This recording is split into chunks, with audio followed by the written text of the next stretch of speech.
Buenos días, soy Leonardo Guidi, analista financiero de Conectar Bursátil. Hoy es viernes 4 de julio del 2025 y este es el resumen semanal de los mercados que comenzamos con Estados Unidos, hoy cerrado por el Día de la Independencia, pero luego de 4 días en los que ha marcado un nuevo récord histórico. Estamos ya pasando la mitad de año con Estados Unidos, con un lindo viajecito, con una linda corrección de mercado que casi se transforma en mercado bajista y con posterior recuperación, con lo cual fue una excelente oportunidad de compra.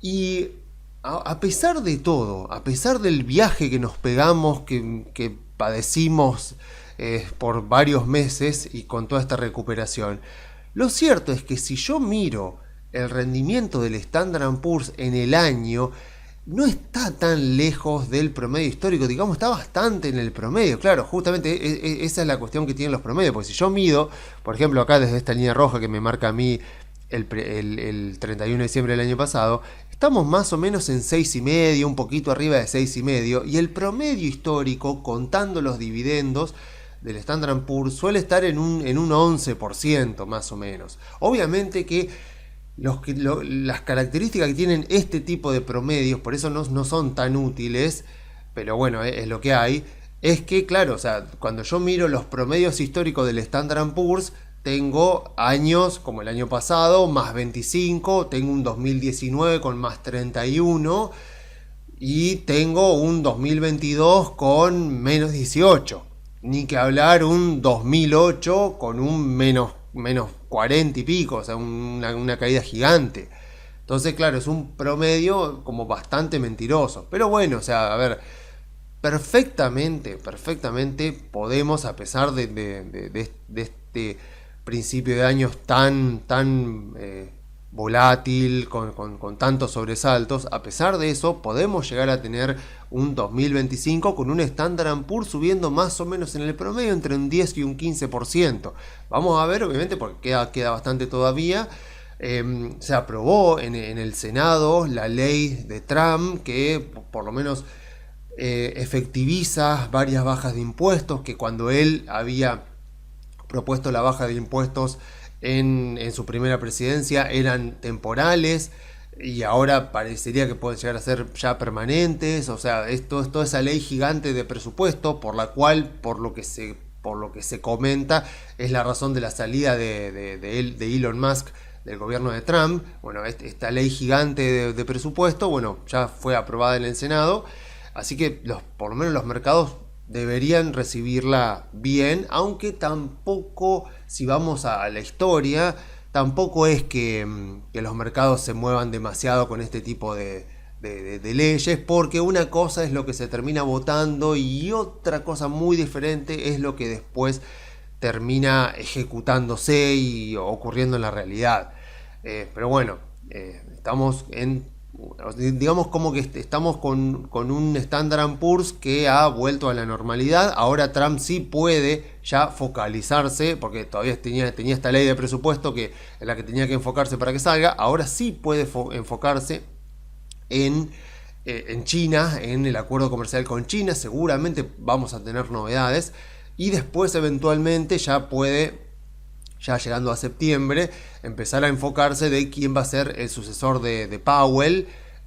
Veremos si él logra colocar a su candidato. A ver, de todos los candidatos que se mencionan, creo que prácticamente todos excepto uno, que es el vice actual de Powell, después todos los otros como que son más proclives a bajas de tasas de interés. Casi con seguridad vamos a tener alguna baja en septiembre y posiblemente otra baja en diciembre. Y ya para el año que viene, tengamos en cuenta que Powell termina recién su mandato en mayo del año que viene, pero obviamente ya con alguien ya nombrado, con ya candidato, ya el mercado va descontando anticipadamente qué es lo que va a hacer ese futuro presidente de la Reserva Federal una vez que ya llegue a estar a cargo más o menos a mediados de mayo del año que viene. Así que seguramente vamos a ver ya el mercado priceando, empezando a descontar en los precios qué podría llegar a pasar el año que viene. Este año se dice una baja, en el mejor de los casos 2 bajas de tasa, o sea, con un 0,5 de baja de tasas, pero para el año que viene hay comentarios de todo tipo, de 5 o 6 bajadas de tasas, bueno, veremos, sobre todo teniendo en cuenta que también que es año electoral en Estados Unidos, los segundos años presidenciales ya sabemos que son complicados, pero bueno, capaz que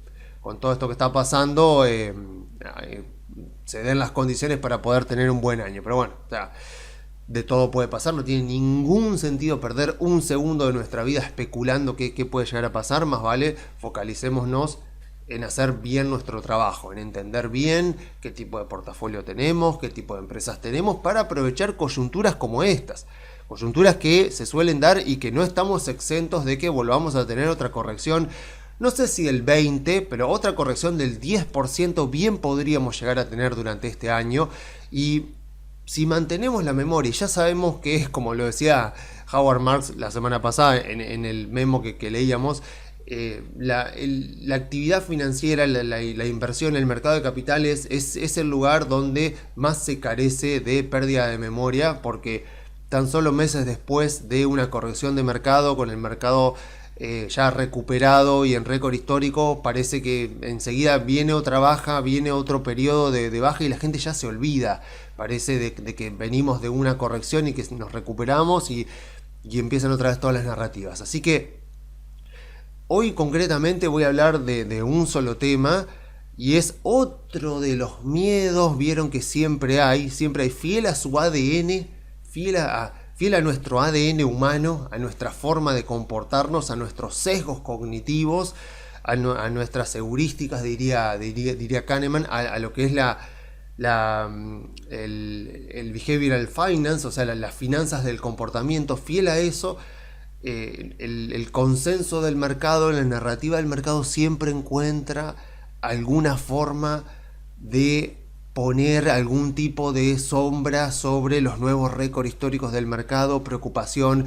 Yo, por supuesto, feliz de la vida, quiero un Standard & Poor's tocando récords históricos todas las semanas y que el comentario sea de preocupación, sea, por ejemplo, el mercado no está viendo tal cosa. Hay que tener... Hay que ser imprudente. Hay que ser imprudente para andar asegurando que los mercados financieros no están viendo algo que está pasando, siendo que hay millones de personas diariamente prestándole atención en todo el mundo al mercado financiero. Así que cuando ocurren cosas realmente malas, inesperadas, tipo COVID, tipo invasión de Ucrania, son realmente cosas muy inesperadas. Si vamos a hablar de algo positivo, por ejemplo, ChatGPT, toda esta nueva irrupción de las inteligencias artificiales generativas, bueno, o sea, tiene que ser algo muy disruptivo, tiene que ser algo muy inesperado para que realmente el mercado no lo haya visto venir y que realmente no haya estado descontado en los precios. Ahora, esta semana me encontré con otra. Capaz que si ustedes no son de prestarle mucha atención a los mercados, capaz que si ven así videos como este, o un par de videos por semana, o sea, como para estar un poco al día, no son de seguir el mercado muy en el día a día, capaz que ni se enteran de estas cosas, pero por ejemplo, una narrativa que está dando vueltas ahora y que cada tanto se vuelve a repetir, ya sea para un lado, ya sea para el otro, pero siempre las conclusiones son negativas, como para sorpresa de nadie, es el tema del dólar index. O sea, claro, ¿qué está pasando con el valor del dólar en el mundo? Claro, nosotros los argentinos miramos el dólar respecto al peso y vamos viendo qué es lo que ocurre, pero lo cierto es que el dólar en el mundo se mira frecuentemente contra las monedas de los países más importantes, sobre todo el euro, sobre todo la libra esterlina, el yen, porque el yuan chino no es una moneda convertible, así que no tiene sentido, no es libre, no flota libremente. Pero bueno, cuando uno mira la canasta de moneda del dólar contra las monedas más fuertes, más usadas del mundo, claro, ahora la narrativa es que estamos teniendo, o por lo menos Estados Unidos está teniendo, o el dólar ha tenido un semestre muy malo. Claro, si yo miro, vamos a poner acá el dólar index. Si yo me fijo acá el dólar index, Vamos a ver, este puede ser. Aunque sea para ver este año, claro, ahí está. Si yo miro lo que es este 2025, esto es el dólar medido contra una canasta de monedas que principalmente tiene euros, más que nada.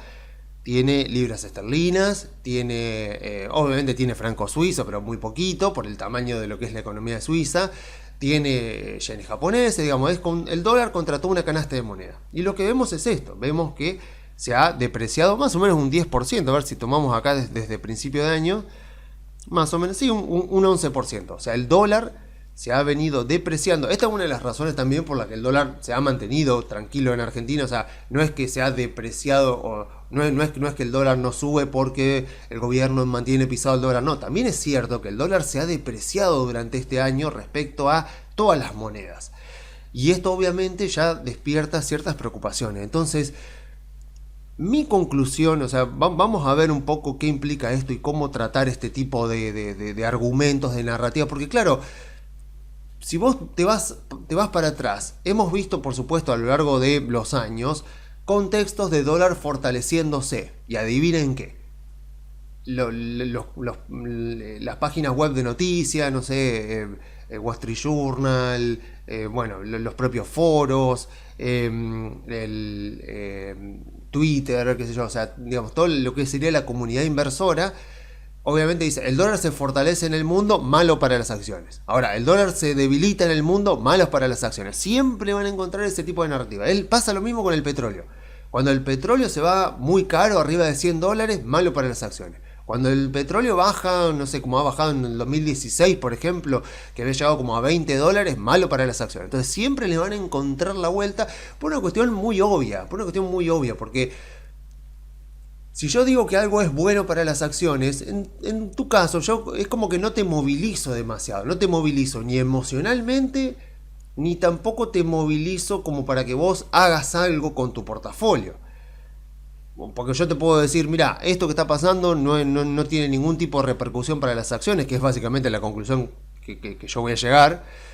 Entonces como que vos vas a decir, listo, no tengo que hacer absolutamente nada. Ahora claro, si yo te digo, mira, esto es malo para las acciones, así que tenés que cubrirte, tenés que buscar protección para tu portafolio, tenés que posicionarte en determinados instrumentos, eso ya llama mucho más la atención. Puedo capturar mucho más tu atención diciéndote, esto es malo para las acciones, cuidado con tu portafolio porque el dólar se está debilitando en el mundo, y entonces eso como que te incita mucho más a la acción, llama más tu atención, capto mucho más tu atención, e incluso te puedo llegar a argumentar lo suficiente como para que vos te convenzas que tenés que hacer algo con tu portafolio y tenés que, no sé, comprar algún tipo de cobertura, comprar algún futuro, no sé, bueno, en Argentina estamos muy limitados, ¿no? Pero supónganse esto llevado a una persona que tiene cuenta en Estados Unidos con un montón de instrumentos más disponibles, entonces ya te capturo mucho más tu atención y genero clics y genero vistas en mi video si te digo, esto va a ser malo, cuidado, fíjate,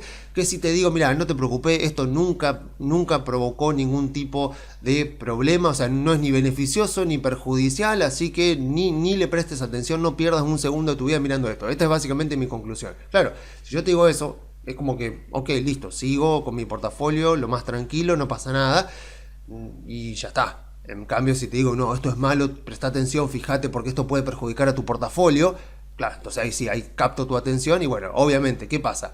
El incentivo es que los argumentos sean más de ese estilo, más de cuidado, mirá, a ver, fíjate, mirá lo que está pasando en el dólar se está depreciando 10% este año por culpa de Trump, por culpa de, o sea, sí, bueno, sí es culpa de Trump, pero bueno, puedo dar un montón de argumentos, pero el tema es, ok, ¿esto me afecta en algo a mi portafolio de inversión? La respuesta es no. ¿Y cómo sabemos que no? Porque nunca ha sido así. Nunca ha sido así. O sea, a ver, si yo miro, por ejemplo, vamos a empezar a ver un par de tipos de cambio. Por ejemplo, yo miro, el euro arrancó en 1998, en realidad en 1999. En el 2000 recién salió como moneda ya de curso legal, cuando arranca formalmente la Unión Europea. Y lo que vemos es esto, o sea, este ha sido el movimiento del dólar con el euro. Hoy está acá. Al principio el euro se deprecia mucho, vemos que al principio arranca en centavitos, o sea que un dólar compraba centavitos de euro, después se va casi a 1,20, o sea, se aprecia bastante el dólar respecto al euro. Y después, o sea, acá obviamente se estaba formando la burbuja.com y al mismo tiempo todavía no estaba en vigencia lo que era el euro como moneda ya de curso legal y tampoco formalmente lo que es hoy la Unión Europea. En el año 2000 arranca formalmente el euro y la Unión Europea y vemos que también empieza a ocurrir un proceso que se acelera mucho el crecimiento de la Unión Europea por varias razones. En primer lugar, porque claro, ya con una sola moneda común para todos los países, empieza a haber más comercio entre los países. Por otro lado, también bajan las tasas de interés, porque imagínense de que España, Italia tenían tasas de interés relativamente más altas que la de, por ejemplo, Alemania o Francia. Y claro, de repente esos 4 países que tenían 4 monedas diferentes pasan todos a tener una misma moneda. Entonces, la tasa de interés de esa moneda, el euro, pasa a ser más que nada un promedio ponderado. Y dentro de ese promedio ponderado, la tasa de interés era más baja que la que estaban consiguiendo tanto las empresas como los gobiernos de España y de Italia. Eso fomentó un boom de crédito que aceleró mucho el crecimiento económico tanto de España como de Italia y de otros países de la Unión Europea. Benefició a todos, por supuesto, pero no sé, en España, por ejemplo, terminó generando la burbuja inmobiliaria de España, que después tardó bastante, o sea, toda Europa tardó bastante más que Estados Unidos en salir de la crisis financiera del 2008, porque justamente la gestación de esa crisis financiera en Estados Unidos vino acompañada en Europa con todo el boom económico del inicio de la Unión Europea y encima también con otro acontecimiento ocurrido en 2001, que claro, si yo les pregunto a ustedes cuál es el acontecimiento más importante del año 2001, a nivel internacional, por supuesto, Argentina tuvo su propia película, pero a nivel internacional mucha gente me diría el 11 de septiembre del 2001, el ataque a las Torres Gemelas, el inicio de la guerra de Estados Unidos contra el terrorismo. La respuesta es que no. Si yo lo tengo que ver a nivel de efectos sobre el planeta, el hecho más importante del 2001 no ocurrió en el 11 de septiembre del 2001, sino 3 meses después, el 11 de diciembre del 2001, que fue el día en el que China entra formalmente en la Organización Mundial de Comercio, con lo cual China pasa a jugar dentro del tablero del comercio, dentro de las reglas del comercio internacional, ya se une al comercio internacional de manera formal y empieza a demandar tanto a Estados Unidos y a Europa también un montón de bienes y servicios que acelera el crecimiento económico de la propia Europa. Entonces fortalece mucho el euro y vemos esto, vemos que entre el 2002 y el 2007, que estalla la burbuja, la crisis financiera internacional, el euro se fortalece muchísimo respecto al dólar. Claro, o sea, hoy vemos lo que es China y China hoy le vende a Europa mucho de lo que en este contexto, entre el 2000 y el 2007, o incluso más todavía, le compraba. Así que esto fue un contexto donde el euro se apreció muchísimo respecto a las otras monedas. Después acá está todo el tema de la crisis, la depresión y o sea, cómo se fue rezagando el euro y acá estamos. Entonces, en el medio, Estados Unidos siguió creciendo, Europa siguió creciendo, tuvo sus problemas obviamente hasta el 2012 más o menos para poder terminar de salir de la crisis, que si Grecia iba a salir de la Unión Europea, después el Reino Unido termina saliendo de la Unión Europea en 2016, pero bueno, acá está. Entonces, mi conclusión es la siguiente: si alguien les dice, y acá estamos hablando por supuesto de países desarrollados, ya Argentina, con el tema de los tipos de cambio en Argentina, ya conocemos que es una biblioteca totalmente aparte, pero acá estamos hablando de cómo afectan los tipos de cambios de países desarrollados, de las monedas más importantes del mundo, a las inversiones que yo pueda tener en acciones. O sea, si un tipo de cambio fuerte me perjudica, si un tipo de cambio fuerte me debilita, o me conviene, o me beneficia. Bueno, respuesta: no presten atención.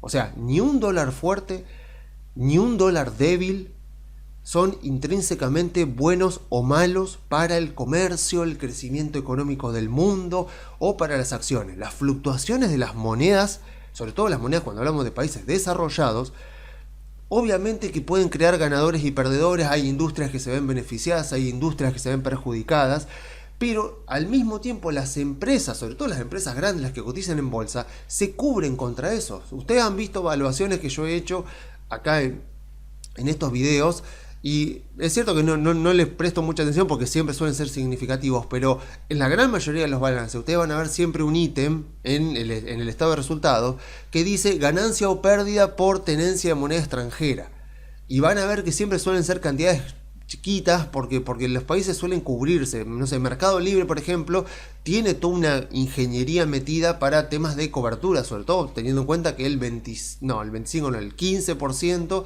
de sus ventas están en Argentina. Entonces las empresas se cubren contra ese tipo de eventos. Entonces es algo que tampoco tiene tanto efecto sobre los balances de la compañía. O sea, los movimientos de los tipos de cambio van a reflejar expectativas de crecimiento económico, pero por sobre todas las cosas expectativas de tasas de interés. O sea, es raro lo que está pasando ahora acá con Estados Unidos, de que se esté depreciando el dólar en un contexto donde las tasas de interés en Estados Unidos están bastante altas. Pero claro, tiene que ver con la incertidumbre que ha generado Trump, tiene que ver con miedo a que se acelere la inflación, y eventualmente veremos que debería empezar a fortalecerse de vuelta el dólar, porque eventualmente esos miedos que están generando, cuando Trump efectivamente logre un acuerdo con China, que digamos que se estabilice un poco más el entorno diplomático de Estados Unidos, las relaciones comerciales de Estados Unidos con sus principales socios comerciales, bueno, ya deberíamos ver que esta tendencia bajista del dólar durante este año, que pegue la vuelta. Pero a riesgo de ser reiterativo, si tenemos acciones, todo, no prestemos atención a este tipo de argumentos. O sea, esto es algo que tiene que estar fuera de nuestra cabeza al momento de invertir. No tiene que importarnos para nada si el dólar se aprecia, si el euro está apreciándose, si está depreciándose. No sé, miren, si miro por ejemplo la libra esterlina, esto ya es de 1973 en adelante, tomamos 1973 como inicio porque es el contexto donde empieza el nuevo régimen del acuerdo. O sea, después de que Nixon saca el dólar del patrón oro, que se termina Bretton Woods, a partir de 1973 es cuando arranca este nuevo sistema monetario mundial, en el cual podríamos decir que es un sistema monetario de dólar respaldado con petróleo. O sea, acá es cuando Estados Unidos acuerda con Arabia Saudita que todos los contratos de petróleo se van a transar en dólares. Entonces, ese marco regulatorio, digamos, esas reglas de juego, lo que hacen es que el dólar tenga demanda más allá de Estados Unidos y de sus socios comerciales. O sea, si un país,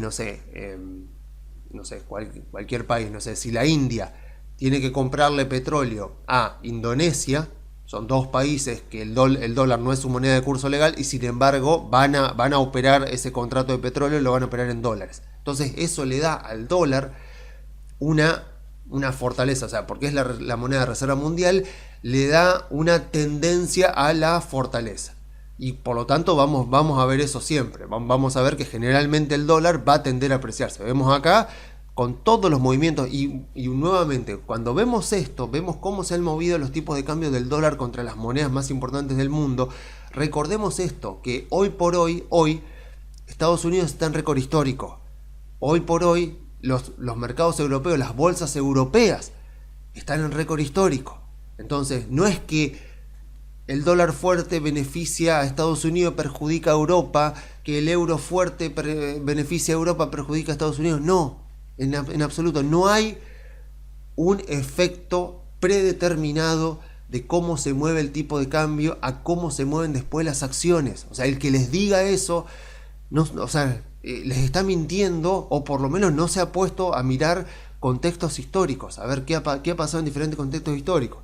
Porque, por ejemplo, este sería el dólar index, o sea, lo mismo que estamos viendo acá, 2025, esta bajada de 2025 es básicamente esta bajadita que estamos viendo acá.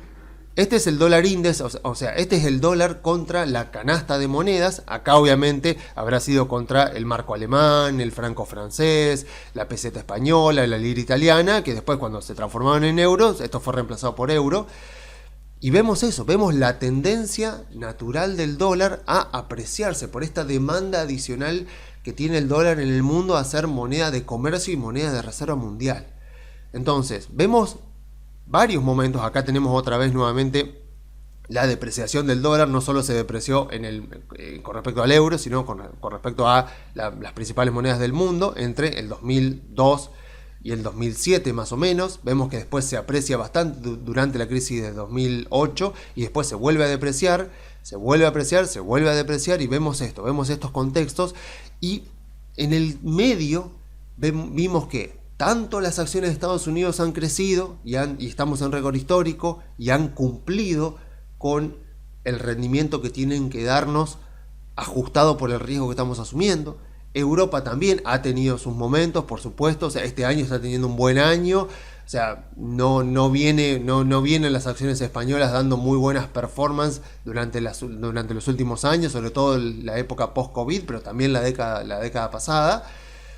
Pero aún así vemos eso, que los mercados están en récord histórico y no tiene nada que ver con los tipos de cambio.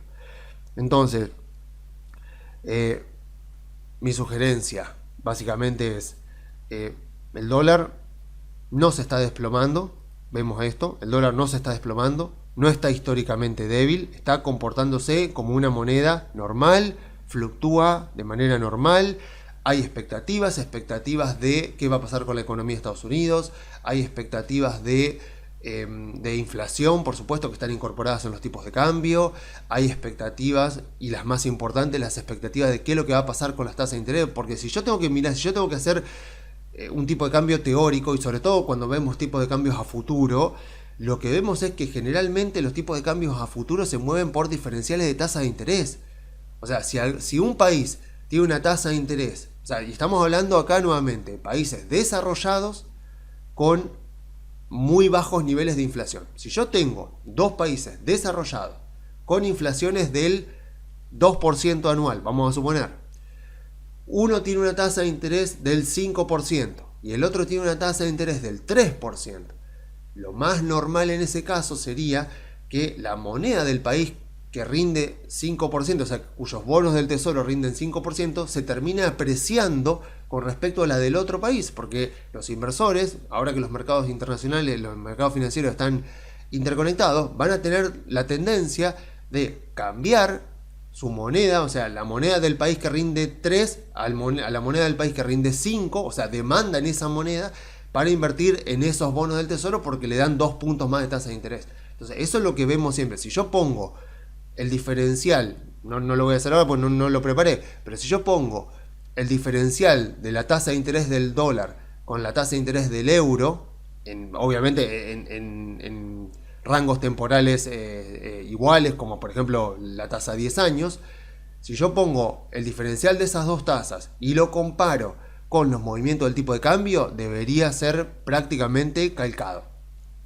Entonces, no busquemos en tipos de cambio influencias que no tienen. Por ejemplo, la capacidad de influir en el rendimiento de las acciones. Porque, claro, pasa siempre lo mismo. Te dicen, no sé, el dólar, por ejemplo acá, el dólar index, o si vamos a la visión de largo plazo, te dicen, el dólar index, no sé, baja, por ejemplo, o sube. Vamos a suponer que el dólar index sube, o sea, el dólar se aprecia en el mundo. ¿Qué te dicen? Malo para las acciones, porque que el dólar se fortalezca en el mundo quiere decir que a Estados Unidos lo van a llenar de importaciones, que las empresas no van a poder vender dentro de Estados Unidos, que la gente va a preferir importar desde afuera, que las empresas de Estados Unidos que venden en el exterior van a vender menos en el exterior, porque ahora el dólar se apreció con respecto al euro, con respecto a las monedas de Latinoamérica, con respecto a todas las otras monedas, así que malo para las acciones. Que vimos a lo largo de la historia, vemos que el dólar tiende a apreciarse y aún así las acciones están en récord histórico. Ahora bien, cuando baja el dólar, cuando el dólar se deprecia, como pasó acá, o sea, vemos acá periodo 2003, periodo 2002 más o menos, 2003-2007. ¿Qué pasó? El dólar se depreció. Obviamente Europa tuvo un boom económico y el mercado financiero también anduvo muy bien, pero Estados Unidos no cayó durante ese tiempo. entre el año 2002, o sea, más o menos desde mediados de 2002 hasta mediados de 2007, que es cuando empiezan a verse los efectos de la gestante burbuja financiera, Estados Unidos subió más o menos un 10-11% por año. Y la gran mayoría, por no decir todo, ese 11% estuvo justificado por aumento de ganancias de las empresas. Ya lo hemos visto en informes anteriores cuando veíamos un poco los movimientos del Standard & Poor's y los movimientos de las ganancias de las compañías y de los price earnings.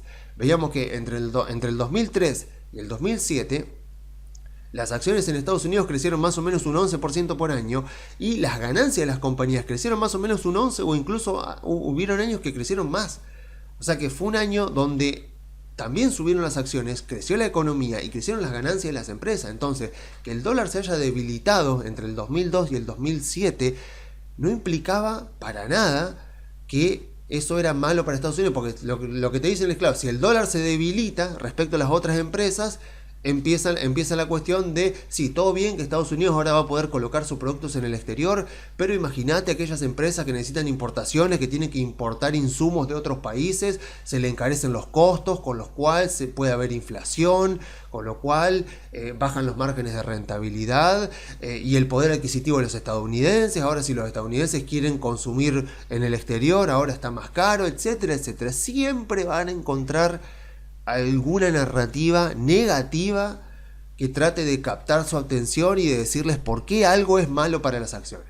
Si yo miro a lo largo de la historia, veo contextos de dólar depreciándose y las acciones subiendo, veo contextos de dólar más o menos quieto, así a años como esto, por ejemplo, y las acciones subiendo, y de contextos de dólar apreciándose, como toda esta serie que en el largo plazo vemos acá. Vemos sobre todo el año 2015, 2016, 2017, dólar apreciándose en el mundo y las acciones subiendo. Conclusión, no pierdan el tiempo. Cada vez que encuentren algún tipo de artículo o algo, o en redes sociales, comentarios de fíjense lo que está pasando con el dólar y que esto puede afectar a las acciones, la respuesta es, no hay un efecto predeterminado de los movimientos de los tipos de cambio de los países desarrollados respecto a las acciones de sus países o de los otros países con los que tienen relaciones comerciales.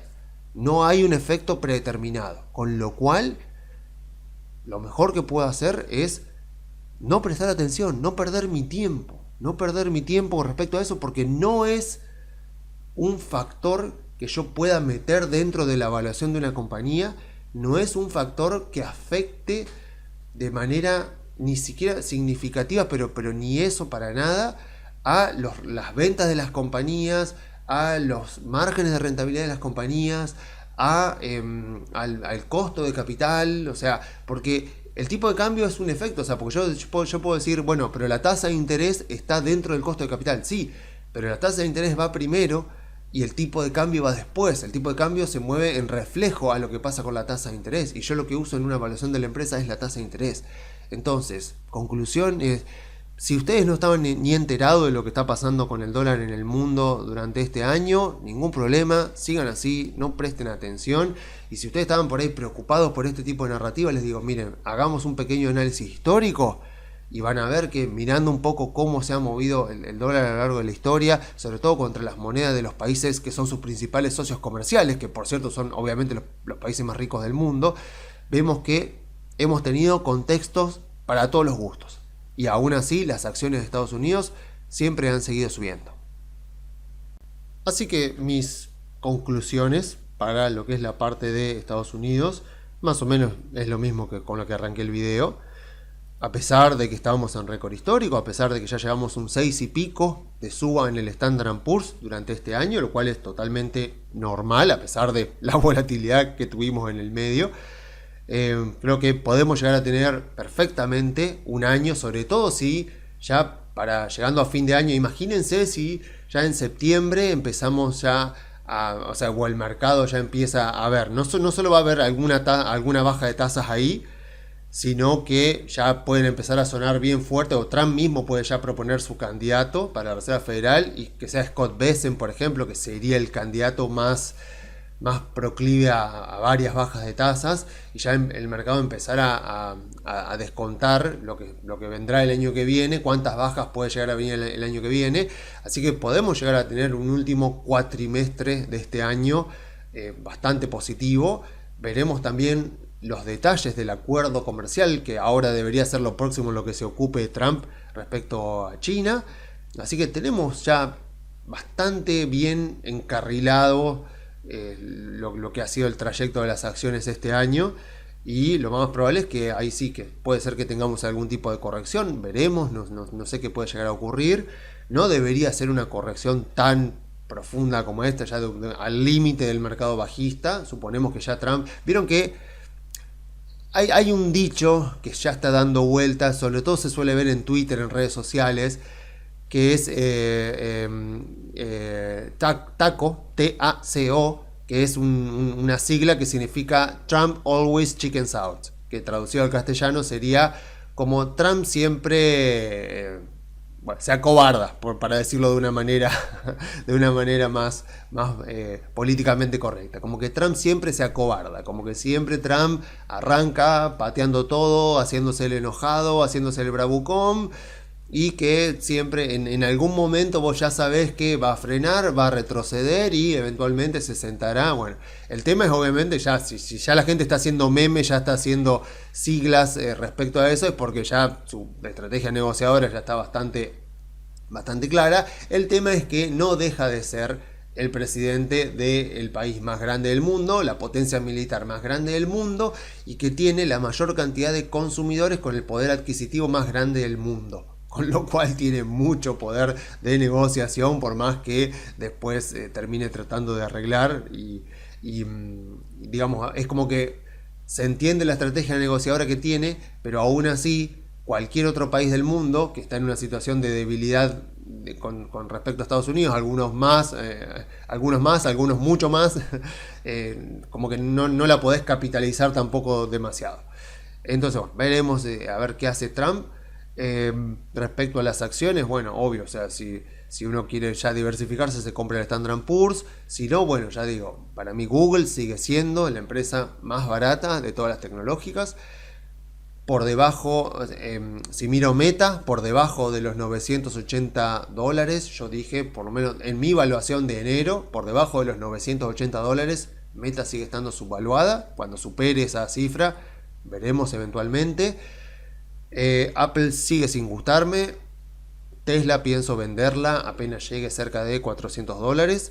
Mercado Libre me sigue encantando. Es una empresa también para comprar y mantenerla. Con la única, bueno, con Amazon no. Amazon tampoco tengo dudas. Es una gran compañía. Espero poder ponerme un poco más al tanto de lo que está pasando con la compañía, porque como que veo que están pasando cosas importantes y como que no pude prestarle tanta atención, sobre todo con respecto a qué va a pasar con la parte más grande de la compañía, que es el marketplace. Pero con la que sí tengo por ahí mis dudas, tal vez porque estoy cerquita de hacerle la evaluación ahora en agosto, es con Microsoft. Porque claro, si yo miro Microsoft, obviamente, o sea, Microsoft sería una empresa que, si la tengo, me aferraré a ella y la seguiré teniendo sin ninguna duda. Pero comprar a estos niveles de Microsoft, ya cerquita de los $500, digo, a ver, cerró el año fiscal ahora, el 30 de junio cerró el año fiscal, va a presentar el balance del cierre del año ahora a finales de este mes, con lo cual para mediados de agosto, finales de agosto, seguro vamos a tener acá en el canal la evaluación de Microsoft. Y claro, si yo miro, esta es la evaluación que yo le hice el año pasado. Todavía no tenía esa linda pantalla nueva que tengo de resumen de la evaluación, tenía esta. Y en aquel momento la acción cotizaba $413. O sea, yo estaba más o menos tratando de lograr, como siempre, ver cuál es el escenario que está descontando el mercado y que está reflejado en el precio. Y en aquel momento veíamos que la empresa estaba creciendo al 15 y pico, venía creciendo bastante, salvo por el 2023, que en realidad fue un efecto del 2022, que estuvo más flojo. Pero veíamos que en los últimos años yo miraba un crecimiento como del 14%, 14,3% más o menos.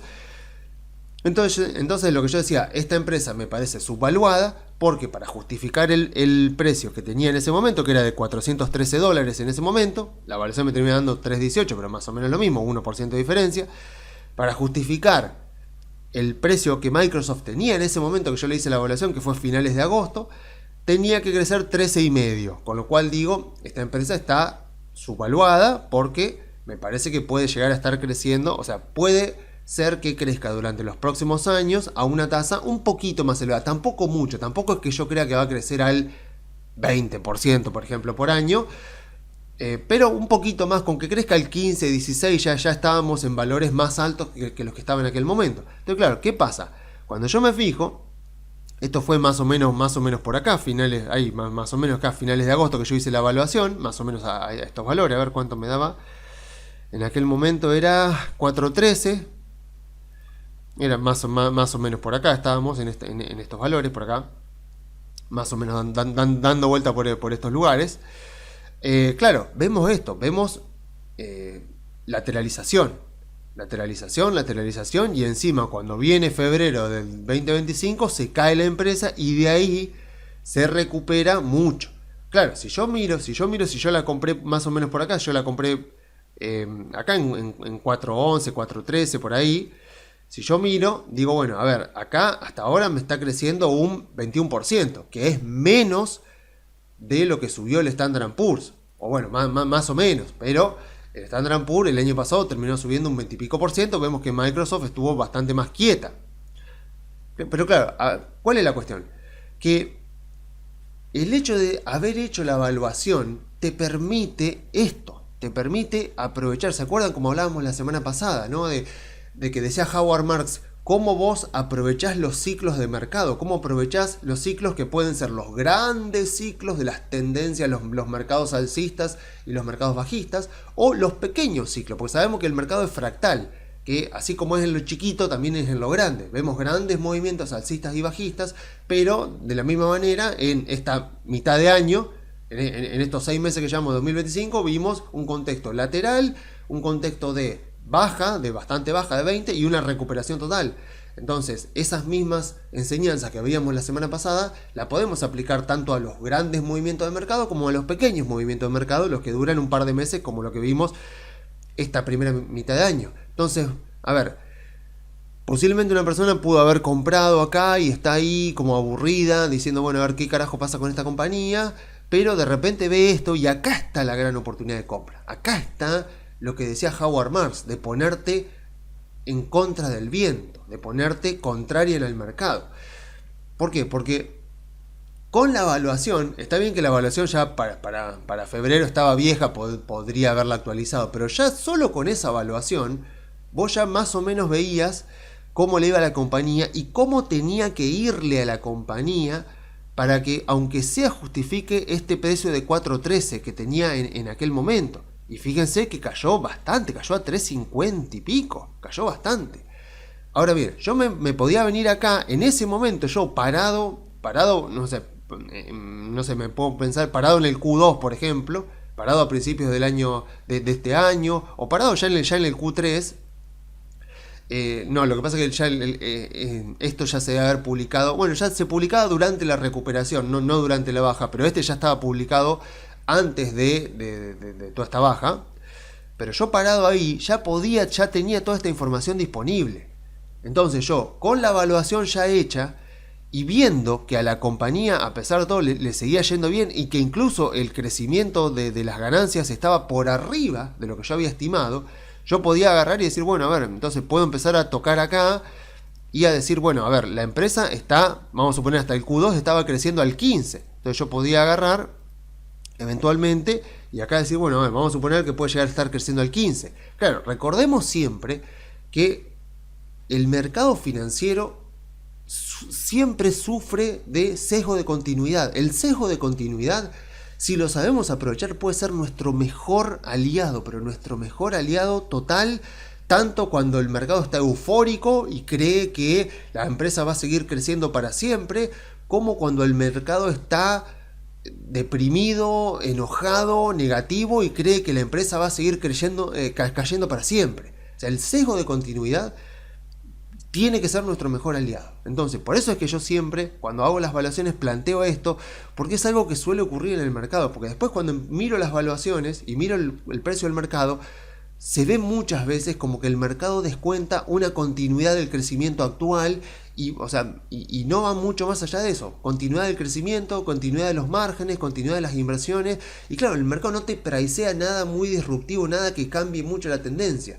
De repente te viene ChatGPT y te disrumpe todo, de repente Rusia te invade Ucrania, el petróleo se te va arriba de $100, la inflación de Estados Unidos se empieza a desbocar, bueno, tenés un contexto que el mercado para nada planeaba y el mercado termina reaccionando de manera muy agresiva en sentido contrario, y nuevamente pasando de la continuidad de todo va a seguir bien a continuidad de todo va a seguir mal. Si yo lo sé aprovechar, puedo aprovechar contextos como este. Por ejemplo, si yo decía, bueno, vamos a suponer que Microsoft está creciendo al 15 y me fijo acá más o menos y digo, bueno, ok, un 469, o sea, creciendo al 15, un 470 podía llegar a valer y estaba cotizando por acá. O sea, un 470 estamos hablando acá, un 22% de suba.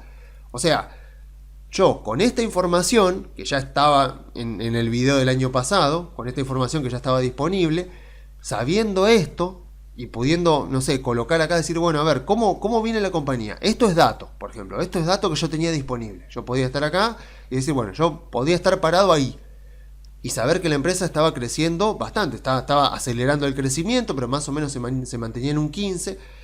Usando el sesgo de continuidad del mercado, podía aprovechar esta oportunidad de Microsoft para poder hacerme con acciones de la compañía, comprar acciones de la compañía a una evaluación realmente baja, porque solo asumiendo un poco de continuidad ya la empresa estaba en 3.70. Ahora bien, o sea, por lo menos eso ya es lo que me daba a mí. Eventualmente siguió. Ahora bien, la cuestión es, pero ahora estamos en 500 casi.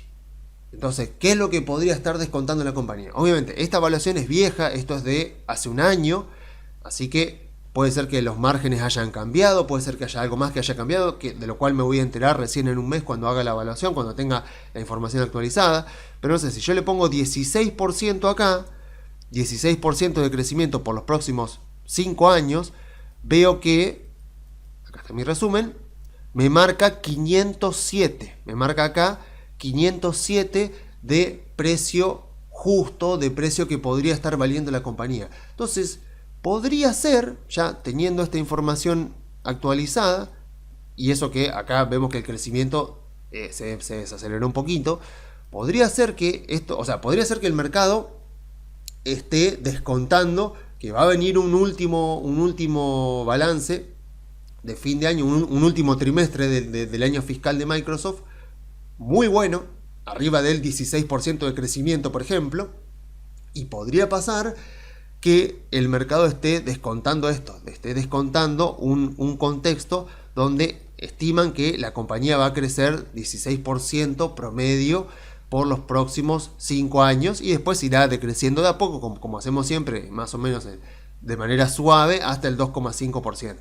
Si llega a pasar eso, yo ya me estaría empezando a preocupar con Microsoft y en todo caso y empezaría a ver de tomar ganancias. Por ahora, obviamente, no toco absolutamente nada, pero, o sea, claro, si de repente veo un cuarto trimestre muy bueno y un crecimiento arriba del 16%, ojalá un 17% interanual, que este 15,7 se haya acelerado a un 17%, 16 y pico, ahí ya capaz que puedo sostener un poquito más, pero tengamos en cuenta que tal como está ahora, digamos, si yo tengo en cuenta, basándome en el balance del año pasado, Microsoft estaría ahora ya llegando a $500 en una evaluación y bastante exigente, bastante, digamos, proyectando hacia adelante, por ejemplo, en este caso, un crecimiento económico para los próximos 5 años de un 16% promedio, y si bien es cierto que lo ha logrado, porque si miro acá, y miro acá, veo que efectivamente ha venido logrando eso años anteriores, pero el tema es mirando hacia adelante y con el tamaño que tiene la compañía, porque en ese caso estamos hablando de una empresa de casi 4 billones, 4 trillions en inglés, o sea, una empresa gigante. En este caso sería si llega a valer 507. Así que estamos ahí, estamos en 500, entonces yo digo, a ver, Microsoft, si la tengo, no la vendo para nada, pero estoy atento a cuando sale el balance, ahora en 3 semanitas más o menos, iremos viendo a ver cómo viene, o sea, si no llega a venir con un crecimiento interanual por arriba del 15, de ser posible por arriba del 16, ahí yo ya me estaría preocupando y eventualmente cuando le haga la evaluación y ya tenga los datos, así como pasó con Apple el año pasado, ahí iré viendo, si digo, bueno, a ver, concluyo que la sigo manteniendo, si la vendo, si vendo la mitad, como pasó con Tesla, bueno, lo veremos ya cuando haga la evaluación más o menos dentro de un mes. Y después, por lo pronto, bueno, nada más entonces por Estados Unidos. Así que entonces pasamos ahora a Argentina, donde, bueno, tuvimos un poco de más de lo mismo. Seguimos ahí a la baja, Estados Unidos ya se recuperó y el Merval sigue estando, a ver, desde el último récord histórico, y estamos 30% abajo el Merval. Imagínense otras acciones, algunas más, algunas menos, pero bueno, seguimos acá dando vueltas más o menos en esta misma zona. Y bueno, hoy voy a hablar puntualmente respecto a Argentina de dos cuestiones que se vienen hablando. El primero es el tema de la acumulación de reservas y voy a hablar también un poco de la cuenta corriente, a pesar de que ya hablé de la cuenta corriente en informes anteriores. Bueno, justo ahora que se publicó, que yo lo comentaba la semana pasada, la cuenta corriente del primer trimestre de este año, que vino muy negativa, y no pensaba hablar, pero el Toto Caputo este lunes, creo que fue, sé que fue esta semana, dio una conferencia en el Instituto Argentino de la Empresa, el IAE. Así que sugiero muchísimo, o sea, porque aclara mucho y explica muy bien, muy detalladamente, bien el plan del gobierno, que ya lo conocemos todo, las 3 anclas famosas del plan del gobierno de Milei y Caputo. Así que recomiendo mucho, o sea, si quieren, dura más o menos 1 hora. En YouTube ponen conferencia Caputo IAE, o sea, Instituto Argentino de la Empresa. Y ahí van a encontrar seguramente la conferencia. Son 50 y pico de minutos, menos de 1 hora. Es muy interesante porque aclara bastante, aclara y explica. Sobre todo trata de mostrar, aunque bueno, o sea, si hay gente que no lo quiere entender, no lo va a entender, pero tratar de explicar por qué esta vez es diferente y por qué esta vez sí las cosas pueden salir bien. Más que nada, puntualmente, que lo voy a explicar un poquito más adelante, con el tema del superávit fiscal.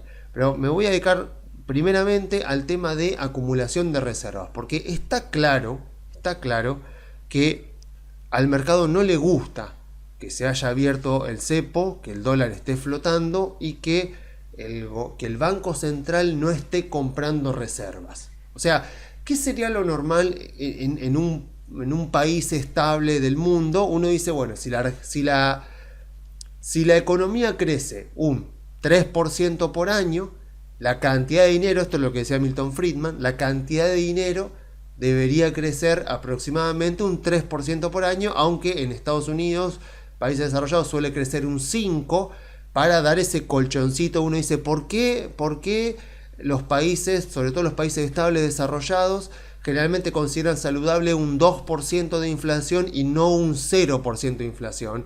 La respuesta es que ese 2% de inflación anual suele ser como un colchoncito que más o menos los banqueros centrales, digamos, sí, básicamente los banqueros centrales, como que se dejan de margen como para no correr riesgo de caer en deflación. Porque si un país cae en deflación, aquellas empresas que están endeudadas en moneda local, por motivos de la deflación, van a ver que lo que ellos venden cae de precio, pero la deuda que ellos tienen no cae de precio. O sea, si yo tengo deuda en pesos y vendo en pesos y la moneda la moneda se me aprecia tanto que tengo deflación, como pasó en Argentina en 1998 y 1999. No recuerdo el año 2000, pero sé que 1999 seguro, y creo que en 1998 también Argentina tuvo deflación. Lo que pasa es que, claro, lo que vos vendés, si vos vendías algo a 100, de repente 99, 98, 97 empieza a caer el precio porque tenés deflación, se aprecia mucho la moneda, pero tu deuda sigue valiendo nominalmente lo mismo. Entonces, un contexto de deflación puede llegar a hacer un desastre en la economía porque puede mandar a la quiebra a muchas empresas que estén endeudadas, incluso a empresas que no estén con cantidades de deuda muy grandes, pero si el periodo de deflación se prolonga mucho, eventualmente esas empresas pueden tener problemas financieros. Japón estuvo lidiando mucho tiempo también con la deflación, entonces se trata de eso, de que si la economía crece un 3, la cantidad de dinero que crezca más o menos al 5. ¿Y cómo crece la cantidad de dinero? Bueno, una de las formas es justamente con la compra de reserva. Lo que hace el Banco Central es ir al mercado de cambios y de a poco ir comprando reserva, emitiendo moneda. O sea, va emitiendo moneda nueva porque la economía va creciendo y esa moneda tiene aceptación, con lo cual no se acelera la inflación más de lo que quiere el Banco Central. Y de esa manera, con esa emisión de moneda, lo que va haciendo es comprando reserva y va acumulando reservas. Así, bueno, pasa sobre todo con China, que es el país que más reservas tiene, pero así es el proceso, como digamos, saludable de acumulación de reservas. Bueno, ¿qué pasa? En Argentina, el Banco Central, las reservas del Banco Central se han utilizado sistemáticamente para pagar deuda. Pero no deuda del Banco Central, deuda del Tesoro Nacional. O sea, lo normal es que las reservas le sirven al Banco Central para hacer frente a movimientos muy abruptos del tipo de cambio. Y de esa manera, si viene una crisis y esa crisis provoca, por ejemplo, lo que llama un flight to quality, un vuelo a la calidad, y salen capitales, no sé, de bonos argentinos para ir a bonos del Tesoro de Estados Unidos, no solo caen los precios de los bonos argentinos, sino que también se te deprecia la moneda porque hay una salida del peso para ir a dólares. Entonces lo que puede hacer el Banco Central ahí con la reserva es contener un poco los movimientos del tipo de cambio para no generar demasiada imprevisibilidad. Ahora bien, en Argentina lo que ha ocurrido es que los gobiernos argentinos, cuando llegaban los vencimientos de deuda y no tenían para pagar, lo que hacían era le escribían una letra intransferible al Banco Central, se la ponían en el activo al Banco Central y le sacaban del propio activo del Banco Central reservas para pagar deuda. Eso no es lo correcto, no es lo que hay que hacer. Por eso el Banco Central, por eso cuando se habla del saqueo del Banco Central, se habla específicamente de eso. Entonces, claro, como sistemáticamente durante las últimas décadas las deudas, los bonos se han pagado con reservas del Banco Central, parecería como que Wall Street, porque cuando decimos el mercado decimos principalmente los fondos de inversión de Wall Street, están queriendo ver eso. Claro, recordemos lo que comentábamos también en la parte anterior, ¿no? Al mercado, a los inversores les encantan los atajos, les encantan esas reglas sencillas de entender. Por eso el price earning nunca va a morir. Por eso van a pasar décadas y décadas de evidencia que demuestra que el price earning no sirve para nada, que no predice nada, pero como la grandísima mayoría de la gente lo utiliza, sigue teniendo ese efecto que yo lo he mostrado, lo he utilizado en mis videos, porque no puedo evitar tener que tenerlo en cuenta, porque hay muchísima gente que lo tiene en cuenta, a pesar de que uno explique como sea, con todos los datos que sea, que no predice nada. Hay gente que lo utiliza y lo utiliza sistemáticamente. Entonces, desgraciadamente, hay que tenerlo en cuenta porque hay muchísima gente y gente importante con bastante capital que toma decisiones en base a eso. Entonces, por eso cuando mostramos el Total Shareholders Return, el rendimiento total del accionista, englobábamos en el price earning lo que sería las expectativas, la parte de sentimiento inversor, cómo estaba el sentimiento inversor respecto a la compañía. Entonces, ¿por qué? Porque al mercado le encanta eso, le encanta condensar información. Al mercado, digo, nosotros los inversores, nos encanta poder resumir la información a un indicador, a una cantidad manejable de ratios, por ejemplo, que nos permitan decir, esta empresa está cara, esta empresa está barata. ¿Por qué? Y porque el price earning de esta empresa fue 10 y ahora está en 15, así que está cara y ya está. Entonces nos gusta resumir información, poder condensar información en poquitos indicadores de tal manera que sea manejable y tomar decisiones en base a eso. Bueno, parecería que respecto a la Argentina, los inversores en el exterior quieren ver acumulación de reservas y no la están viendo, y difícilmente la vean en gran cantidad durante por lo menos los próximos 3 meses, y entonces esa puede llegar a ser una de las razones por las cuales tampoco hay todavía mucho apetito por acciones, por bonos argentinos. Lo cierto es que de a poquito el gobierno va haciendo emisiones de deuda. Por supuesto, el gobierno quiere cambiar esa visión de Argentina, pero bueno, va a costar mucho tiempo cambiarla, porque ¿cuál es la idea normal? La idea normal es un gobierno emite deuda, y después se supone que, o sea, en teoría del libro de texto, ¿no? En teoría del libro de texto, los gobiernos se pueden endeudar, por ejemplo, en periodos de crisis, por ejemplo, en periodos de desarrollo económico, donde van a tener déficits fiscales, donde se van a endeudar para financiar infraestructura, para hacer inversiones, para acumular capital físico me refiero, a infraestructura, por ejemplo, rutas, puertos, aeropuertos, y todo lo que sea infraestructura para un desarrollo económico, de tal manera de que eventualmente el día de mañana con el superávit fiscal lo que van a hacer es repagar toda esa deuda. En la mayoría de los casos no ocurre eso.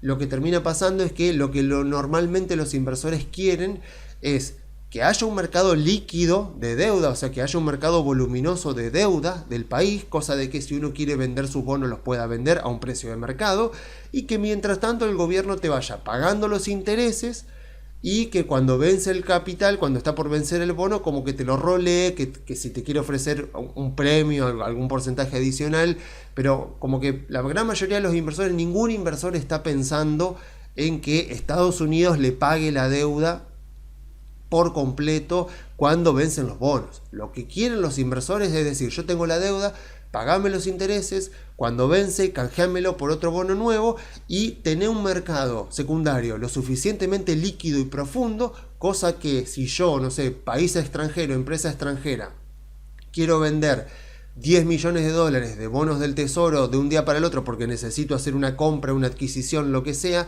lo pueda hacer y que el precio se mueva muy poquito. O sea, ese sería como el escenario que uno espera para un mercado de bonos del tesoro. Lo que está haciendo ahora el gobierno argentino justamente con el superávit fiscal es tratar de demostrar que tiene la capacidad para ir pagando, por ejemplo, los intereses de deuda. Por eso el año pasado sobre todo se hacían ciertas declaraciones donde decían el gobierno ya acumuló el dinero necesario para pagar los intereses de deuda y quiere ver si puede rolear el capital. Bueno, hasta ahora no lo ha podido hacer, pero la idea es esa. La idea es poder pagar los intereses de deuda con superávit fiscal y rolear los vencimientos, las amortizaciones, sobre todo las de la L30, que ya están transcurriendo en este momento, de tal manera de que no se aumente el stock de deuda, pero que tampoco se tenga que desembolsar 3.000, 4.000 millones así de golpe. Entonces, cuando algún despistado pregunta, a ver, ¿en qué está usando el gobierno todos los pesos que le quedan disponibles con el superávit fiscal? ¿En qué los está gastando? La respuesta es, está pagando deuda. Es lo que hizo todo el año pasado, lo que hizo durante este año. O sea, Argentina tiene muchos compromisos de deuda que el gobierno está honrando. Y por ejemplo, ahora se hizo como más palpable porque el gobierno está utilizando la cuenta que tiene disponible en el Banco Central. O sea, el gobierno tiene una cuenta especial disponible en el Banco Central. No es algo propio del gobierno argentino, el gobierno de Estados Unidos también lo tiene. No se suele usar tanto, pero bueno, en este caso el gobierno argentino la está usando, en la cual, o sea, los pesos que consigue con superávit fiscal los va guardando en esa cuenta y en los momentos oportunos, que eso incluso lo explica Caputo en su conferencia, cuando por ahí hay alguna empresa grande, por ejemplo con el RIGI, alguna empresa que trae una cantidad grande de dólares que necesita venderlas en el MUL para que no baje demasiado el tipo de cambio, lo que hace es hablar con el Ministerio de Economía y el Ministerio de Economía le hace de contraparte. Entonces, con esos pesos de superávit fiscal, el gobierno ha estado comprando, según lo que dice Caputo, de a 200 millones de dólares en algunas compras puntuales que ha hecho, y esos dólares después son los que eventualmente van a pagar, por ejemplo, los bonos soberanos que vencen y los globales que vencen la semana que viene, vencen el 9 de julio, o sea que pagan cupones, que pagan amortizaciones. Pero bueno, el tema de la acumulación de reservas todavía es un objetivo más secundario para Milei. O sea, Milei lo que quiere es tratar de llegar a las elecciones de octubre con la inflación de septiembre, que sería el último dato que vamos a conocer antes de las elecciones, por debajo del 1%. Y como decíamos, si yo estoy diciendo que para que el Banco Central acumule reserva tiene que meterse al MULC, emitir pesos y comprar dólares, en un contexto donde todavía la inflación no ha bajado lo suficiente y la economía no ha rebotado lo suficiente, y es probable que, no sé si aceleraría la inflación, pero por lo menos lo que haría sería que vaya disminuyendo más lentamente. Entonces, claramente, ¿no? Milei, o sea, si lo hace el Tesoro no hay ningún problema, porque los pesos que tiene el Tesoro no son pesos de nueva creación. Pero si el Banco Central sale a comprar reservas ahora, son pesos de nueva creación. Entonces, Milei quiere evitar eso, quiere que lleguemos a las elecciones con una inflación lo más baja posible y al mismo tiempo con un dólar lo más estable posible. Por lo tanto, la tasa de interés lo más probable es que también se mantenga bastante arriba de lo que es la inflación. Estamos hablando de tasas de interés de las LECAPs arriba del 3,5 más o menos, con una inflación del 1,5, y se dice que la inflación de junio va a venir más o menos también en el orden del 1,5. Así que bueno, obviamente que también nos ayuda lo que veíamos en la parte anterior de Estados Unidos, que el dólar se esté depreciando un 10% durante este año en el mundo, porque si se deprecia contra las monedas más importantes, que es el dólar index, es una depreciación del 10% que lleva este año en promedio contra las monedas más importantes, sobre todo el euro. También obviamente se deprecia contra las monedas más débiles de países latinoamericanos. O sea, digamos, este año un país tendría que estar haciendo las cosas muy mal para que su moneda se esté depreciando respecto al dólar, porque el dólar mismo se está depreciando con respecto a todas las monedas importantes. Entonces claramente eso también nos ayuda, pero como que Milei quiere tratar al mismo tiempo de llegar también a las elecciones con el tipo de cambio lo más estable posible. Entonces, acumulación de reservas mediante emisión del Banco Central solamente si llega a la banda inferior, por lo menos hasta las elecciones. Después de las elecciones veremos. Y la tasa de interés, lo más probable, o sea, lo que sean las LECAPs, lo más probable es que también se mantengan altas, porque eso también te incentiva a quedarte en pesos y no a dolarizarte, que es algo que pasa siempre en Argentina antes de las elecciones. Entonces, a ver, la conclusión de esto nuevamente es que uno tiene que aguantar. O sea, que básicamente no tienen incentivo todavía los grandes fondos de inversión para meterse en Argentina. O sea, no están viendo acumulación de reservas, que es lo que ellos quieren ver. Están viendo cómo la oposición esta semana nuevamente trató de juntar quórum. De hecho, juntó quórum y no logró pasar otro proyecto de ley para tratar de obstaculizar o incluso eliminar el superávit fiscal. Entonces como que ve todavía demasiados riesgos al plan de Milei y no le gusta para nada, y a ver, ya sabemos bien concretamente que, o sea, porque ya lo han dicho muchas veces, el plan de Milei, que es en realidad el plan que está implementando Caputo, está fundamentado, como siempre ellos lo dicen, en 3 anclas: el ancla fiscal, el ancla monetaria y el ancla cambiaria. Pero en realidad, o sea, ¿qué es lo que dice Milei? Superávit fiscal, inflación a la baja hasta terminar definitivamente con la inflación, sería el ancla monetaria, y ancla cambiaria, un tipo de cambio totalmente libre, o sea, eliminación del cepo sería, obviamente, y lo más estable posible. Esos serían como los 3 objetivos del gobierno, y al mismo tiempo 3 herramientas. Pero si somos sinceros, obviamente tenemos que decir que en realidad estamos hablando de una sola ancla. O sea, a ver, son 3 anclas, pero hay una que es primus inter pares, es más importante que la demás, que es el ancla fiscal. Que es el ancla más importante porque las otras 2 dependen también del ancla fiscal. O sea, pensamos, ¿no? O sea, a ver, si... esto, ¿a qué viene esto? Esto viene a que se conoció el dato de la balanza comercial, que es el que vemos acá, que lo podemos ver, se consulta gratuitamente, lo pueden buscar en el INDEC, que es todo el tema de la balanza de pagos, que da la cuenta corriente. ¿Y qué pasó? Se conoció, acá está la cuenta corriente de del primer trimestre de este 2025, y vino bastante negativa. Vino 5.137 millones de dólares. Entonces, esto, claro, cuando uno compara, por ejemplo, comparamos con esta, que es esta es la del cuarto trimestre. Esta es la del cuarto trimestre, vino bien, vino 1.000 y pico, casi 1.100, acá vino casi 1.100 millones de dólares arriba. Cuarto trimestre del año pasado Balanza comercial, o sea, recordemos que la balanza comercial es la diferencia entre lo que producimos y lo que gastamos. Así a grandes rasgos, en este caso es a nivel país. ¿Qué quiso decir? Que Argentina acá produjo más de lo que gastó. Casi 1.100 millones de dólares de superávit comercial. ¿Qué pasó en este primer trimestre de este año? 5.000 negativo. Y claro, cuando vamos a ver, tenemos un claro responsable. Vemos los créditos y los débitos. Vemos, acá está la diferencia que marcaba antes, los 5.000 y pico negativos. Y vemos esta diferencia. Si nos fijamos acá, vamos al mismo gráfico. Vamos ahí, más o menos por acá, para ver más o menos que esté más o menos parecido, más o menos por acá. Claro, vemos esto, ¿no? Vemos ahí los viajes, los viajes al exterior, vemos la importación de servicios. Claro, cuando vos estás viajando al exterior, estás importando un servicio de otro país. Claro, vemos esto para el cuarto trimestre del 2024, vemos esto, y vemos esto para el primer trimestre de 2025. Finales de 2024, principio de 2025. Finales de 2024, principio de 2025. Claramente todos los argentinos yéndose a Brasil, o sea, Argentina, dólar estable, o sea, tipo de cambio estable, Brasil devaluándose, bueno, inundación total. Entonces, Caputo está muy bien porque explica mucho esto, porque acá empieza otra vez la cantinela de siempre de esto ya lo viví, esto ya pasaba con Macri, esto ya sabemos cómo termina, etcétera, etcétera. Y bueno, Caputo justamente explica que no es así, porque por primera vez, según Caputo, en la historia argentina, yo no sé si es tan así, pero bueno, según Caputo dice, por primera vez en la historia argentina tenemos un presidente que está absolutamente convencido de la importancia y de la potencia que tiene el superávit fiscal.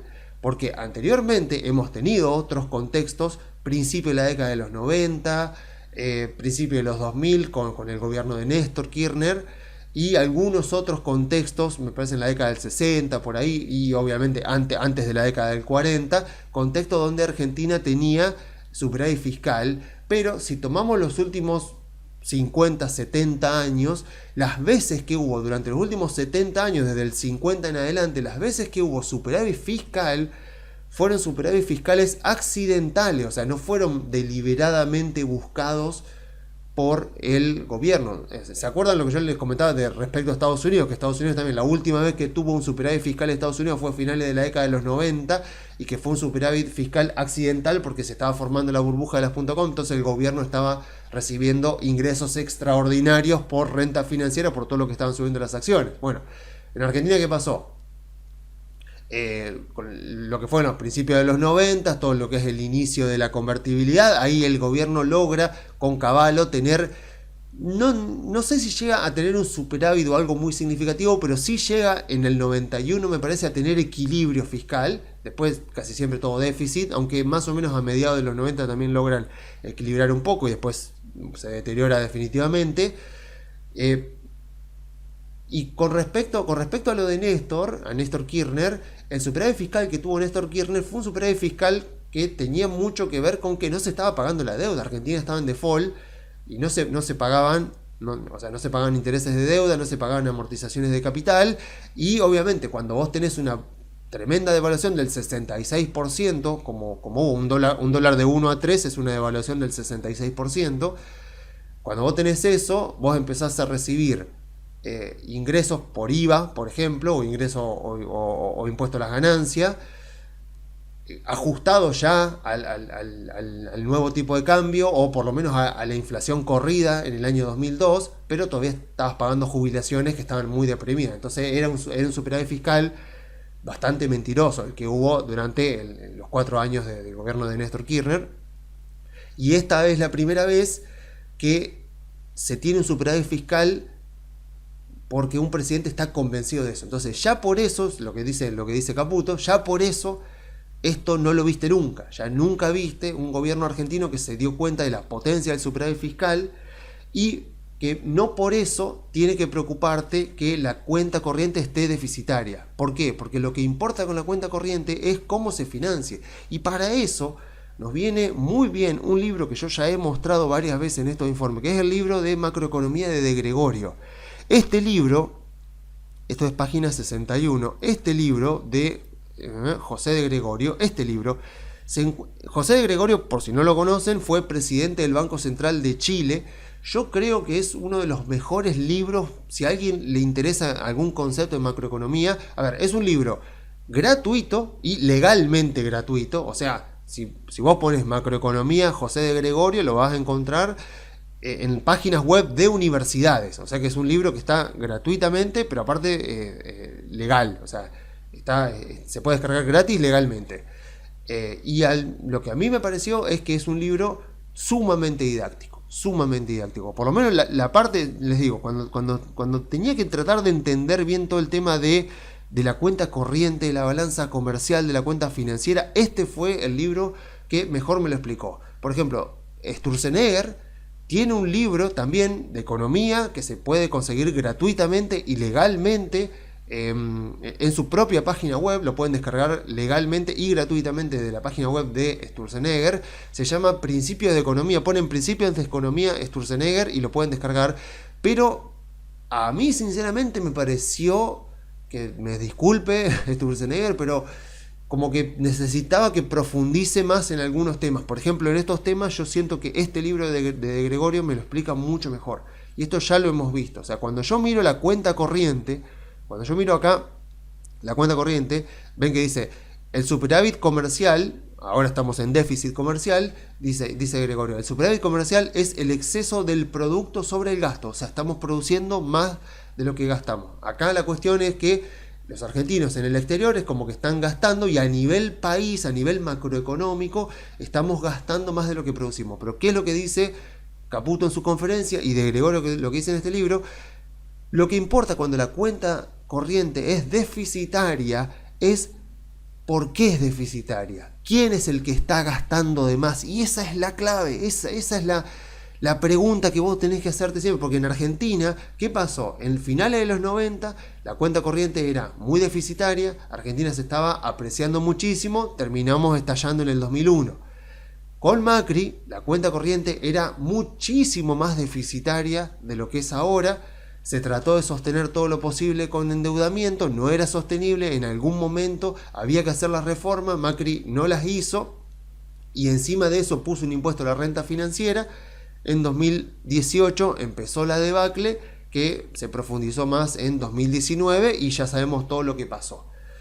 Entonces, tiene sentido que haya gente que diga, la cuenta corriente está negativa, esto ya lo viví, esto ya sé cómo termina. Entonces, acá la cuestión es, a ver, acá tenemos los componentes de la cuenta corriente, vamos a ver entonces cuál es el componente que está afectando negativamente a la cuenta corriente y si me tengo que preocupar. Porque la pregunta que tengo que hacerme es si esto tiene que ver con el sector público o con el sector privado. Porque si la cuenta corriente es producto de que el sector privado está emitiendo obligaciones negociables para destinar ese dinero a la producción, eso es bueno, eso es positivo. O sea, cuando yo tengo un país que recibe mucha inversión extranjera, por ejemplo, empresas argentinas emitiendo ONs en Estados Unidos, entran dólares, por lo tanto, la cuenta corriente se te puede poner negativa porque está entrando mucha inversión extranjera. Eso es positivo para el país, porque eso implica que el país se está desarrollando. Por ejemplo, un caso muy conocido es el de Singapur, que tengo acá justamente los datos de la balanza comercial de Singapur. A ver, Singapur, una islita que era un pantano lleno de cocodrilos a mediados de los 50, se independizaron porque la propia Malasia les dijo, independícense, no los queremos en el país. O sea, es un país que no produce nada, y hoy por hoy es un país productor, principalmente exportador de servicios. O sea, es un país que se desarrolló bastante rápido, aunque fue a lo largo de varias décadas. Hoy es uno de los países más ricos del mundo, con una de las rentas per cápita top 10 del mundo, exportador de servicios a todo el mundo. Pero ¿qué pasa? Si yo miro, acá estamos viendo la balanza comercial nuevamente, la balanza comercial de Singapur, con datos hasta el 2023, pero me sirve porque arrancamos de más o menos 1960, acá está. Lo que vemos acá es la balanza comercial como porcentaje del PBI. Si es positiva, quiere decir que justamente que tengo más exportaciones que importaciones. Si es negativa, quiere decir que tengo déficit de balanza comercial. Fíjense, Singapur. Los datos arrancan en 1960. Fíjense, negativa, muy negativa. ¿Por qué? O sea, acá tenés dos cuestiones. Está negativa porque el gobierno está gastando mucho más de lo que le ingresa y lo está financiando con endeudamiento. ¿O está negativa porque los ciudadanos están gastando en el exterior? En todo caso es un problema entre privados. ¿O está negativa porque tengo mucha inversión extranjera? Esa es la pregunta que tengo que saber. ¿Qué es lo que muestra de Gregorio acá? O sea, ¿qué dice de Gregorio? La cuenta corriente es igual a el ahorro, a lo que es el ahorro privado, o sea, el ahorro que obtienen las personas y las empresas, el ahorro del sector público, del gobierno en este caso, menos la inversión extranjera. Si yo tengo un país con mucha inversión extranjera directa, como pasa en el caso de Singapur, tengo cuenta corriente negativa. Ven que la inversión está restando. Ahora, si yo tengo un país donde, como dice acá, ¿no? O sea, el ahorro, o sea, dice, cuenta corriente es deficitaria cuando el ahorro privado es bajo, porque, por ejemplo, se consume mucho. O sea, argentinos viajando al exterior con su propio dinero y gastándolo en el exterior, es ahorro privado que está bajando. O sea, la gente está consumiendo mucho. Por eso tengo una cuenta corriente que es deficitaria, pero no es preocupante porque es un problema entre privados. Ve que dice, bueno, dice, este es un caso de un país que sufre en crisis, donde ante los problemas del sector externo, o sea, no aporta al ahorro, o sea, se ahorra poco. En este caso lo que comenta de Gregorio es principalmente países donde la gente ahorra poco, países de poco poder adquisitivo. Por ejemplo, un país pobre, como en el caso de Singapur, un país pobre donde la gente tenía una renta per cápita muy pequeña, en un país donde se ahorraba poco, el sector privado ahorraba poco y tenía mucha inversión extranjera, con lo cual tenés una cuenta corriente deficitaria, que es lo que vemos acá.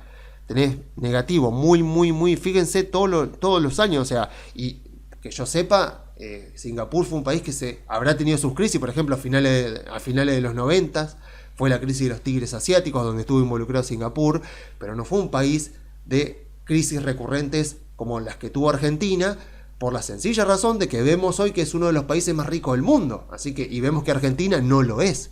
Entonces claramente es un país que vemos acá que tuvo cuenta corriente, balanza comercial muy negativa, y sin embargo no fue un país que padeció todas las cosas que padeció Argentina. ¿Por qué razón? Porque esta cuenta corriente es una cuenta corriente que ven que acá ya se torna positiva y se torna definitivamente positiva a partir de acá, y muy positiva como vemos ahora, porque ya es un país desarrollado, muy exportador de servicios, y es una cuenta corriente que estaba financiando la inversión. En el caso de Argentina, y acá está la clave, entonces, la cuenta corriente, o sea, cuando hay crisis de balanza de pagos, cuando hay crisis de sector externo, todos los mismos nombres refieren siempre a lo mismo, las típicas crisis argentinas. En algún momento explota todo, salta el tipo de cambio, el gobierno no puede pagar sus deudas, etcétera, etcétera, ¿no? O sea, tiene que recurrir al Fondo Monetario. O sea, en el caso del 2001 no se pudo pagar, se entró al default.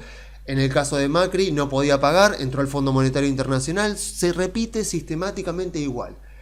¿Cuál es la receta para generar este tipo de crisis recurrente? Que no fue lo que le pasó a Singapur, a pesar de tener una cuenta corriente negativa, es ¿por qué está negativa la cuenta corriente? ¿Y quién financia eso? En el caso de Singapur era porque había una inversión muy alta. En este caso, el ahorro externo, o sea, la inversión extranjera es por ahorro del exterior que entra a tu país. El ahorro externo podría estar agregando al ahorro nacional y por lo tanto aumenta el ahorro total y aumenta la inversión. Al aumentar el ahorro total, aumenta la inversión, se te hace negativa, pero por buenas razones, la cuenta corriente. Todas las crisis de Argentina, ¿por qué ocurrieron? Por esto, por el ahorro del sector público, porque básicamente no existía. El sector público en Argentina nunca ahorraba, siempre desahorraba, siempre gastaba mucho más de lo que le ingresaba, por impuestos, y esto había que financiarlo de alguna manera. ¿Cómo se lo financió en los 90? Con deuda. ¿Cómo lo financió Macri? Con deuda. ¿Cómo lo financió Alberto? Con emisión monetaria. O sea, Y eso es lo que termina ocurriendo acá, los twin deficit, o sea, los déficits gemelos. Es algo que tuvo Macri, es algo que tuvo Menem también, o de la Rúa a finales de los 90. O sea, el gobierno, o sea, el ahorro del gobierno es bajo porque el gobierno gasta mucho. Esto es lo que se conoce como déficit gemelos, déficit fiscal con déficit de cuenta corriente. Porque claro, caso de Macri, típico caso de Macri, gastaba mucho más de lo que le ingresaba por impuestos, tenía que financiarlo de alguna manera, tomaba deuda, esa deuda era en dólares, los dólares entraban en la Argentina, se los daban al Banco Central, el Banco Central emitía peso, entonces provocaba dos cosas. Se apreciaba temporalmente el tipo de cambio, o sea, tenías déficit gemelos, tenías déficit fiscal y encima déficit comercial porque se te apreciaba artificialmente el tipo de cambio. Y encima le dabas combustible a la inflación, porque el Banco Central emitía para respaldar esos pesos. O sea, todo un combo que no podía de ninguna manera terminar bien. Entonces, acá la clave, y por eso es que no hay que asustarse, y es que lo que explica Caputo en su conferencia, acá la clave es, ok, tenemos una cuenta corriente que en el primer trimestre de este año fue más de 5.000 millones de dólares negativa, siendo que venía de 1.000 millones positiva. Entonces empieza otra vez la misma narrativa de siempre. Esto ya lo viví, esto ya lo vivimos con Macri, esto lo vivimos a finales de los 90, ya sabemos cómo termina. Argumento en contra de eso es no lo viste, no es lo mismo, no es exactamente lo mismo por esta sencilla fórmula.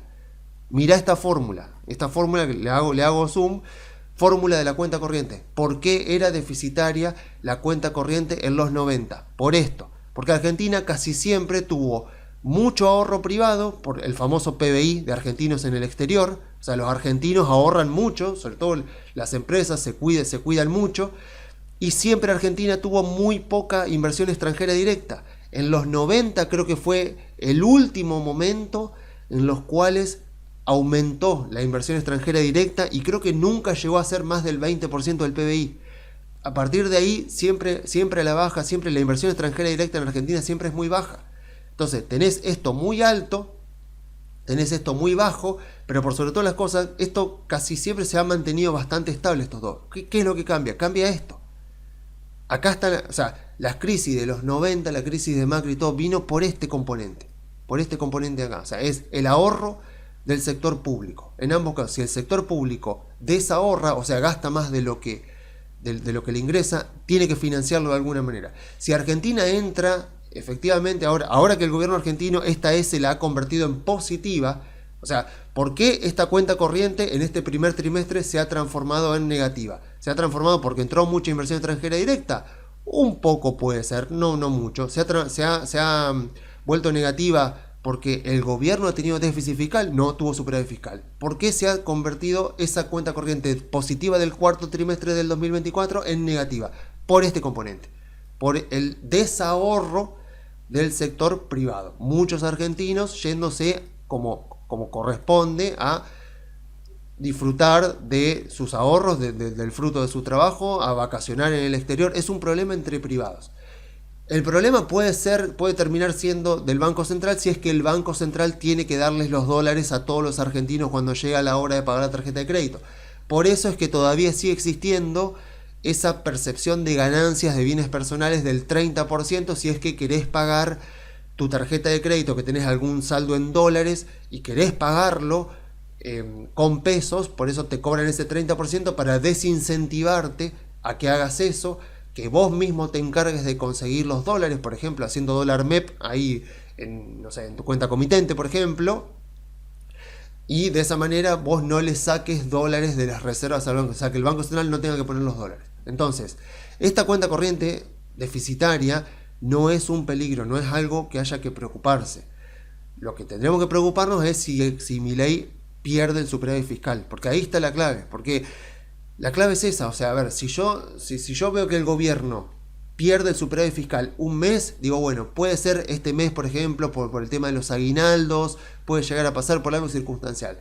Si hay déficit fiscal 3 meses seguidos, ahí ya me voy a preocupar, porque ahí sí es el final del modelo de Milei. O sea, por eso es que es innegociable, y el superávit fiscal es lo que sí o sí tenemos que ver mantenerse durante todo el gobierno de Milei. Es el ancla fundamental de todas, porque es el ancla que sostiene las otras anclas.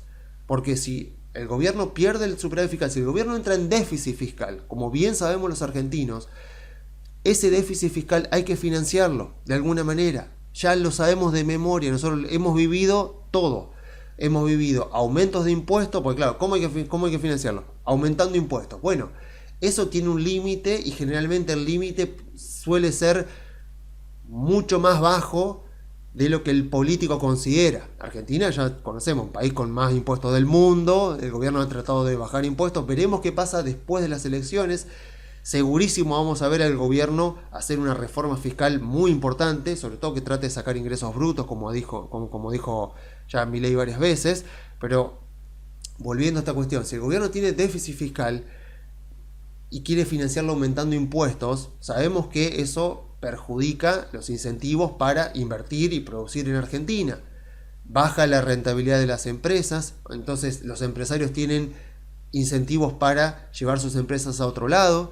O sea, termina generando un círculo vicioso, porque es como que el gobierno aumenta los impuestos para recaudar más, eso desincentiva la inversión, desincentiva la producción, los empresarios prefieren irse a Uruguay, no sé, por ejemplo, y terminás siempre recaudando mucho menos de lo que pensabas. Entonces es algo que tiene, o sea, lo vimos siempre con la curva del Laffer, obviamente tiene un límite, y el límite suele ser, cada vez que uno escucha, no solo en Argentina, en Estados Unidos también suele ocurrir, algún político diciendo vamos a aumentar tal impuesto y eso nos va a generar una recaudación impositiva de tanto. Ya lo vimos con Trump, por ejemplo, lo vimos con Trump diciendo vamos a poner los aranceles y los aranceles van a provocar que el gobierno recaude tantos miles de millones de dólares. Nunca ocurre.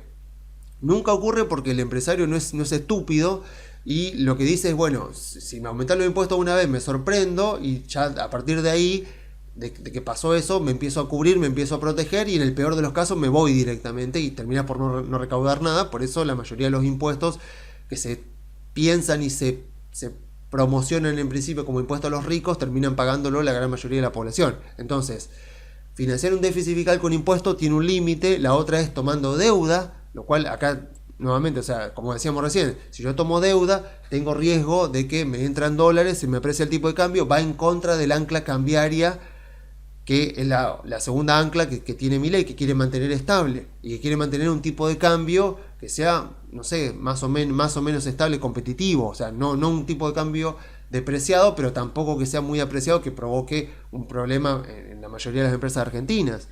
Y la otra, como ya lo sabemos, es emisión monetaria, financiar el déficit con emisión monetaria.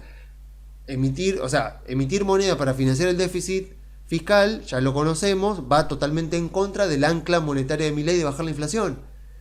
Entonces es como que todo el plan de Milei está anclado en el superávit fiscal.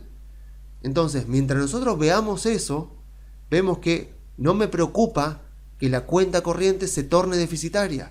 Y asústenme todo lo que quieran, que salgan todos los videos y todos los informes y todas las redes sociales, todos los posteos en redes sociales, pero mientras yo vea que hay déficit de cuenta corriente, que puede seguir habiéndolo, pero que sea un déficit entre privados, o sea, por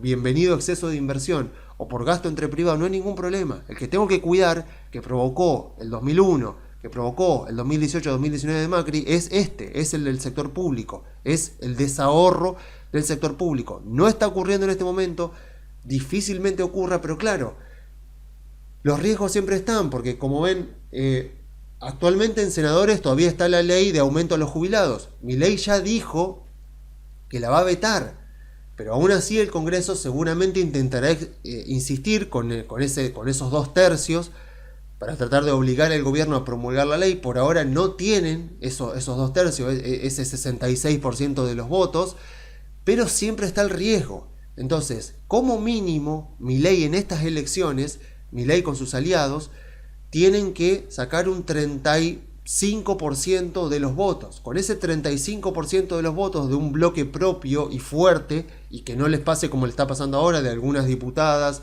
y algún que otro diputado también, o senadores también, que arrancaban en la Libertad Avanza y de repente se separan y votan diferente. Con un bloque sólido de 35% de la Cámara de Diputados ya se evita que le insistan con con cualquier ley que obstaculice o que perjudique o que elimine el superávit fiscal.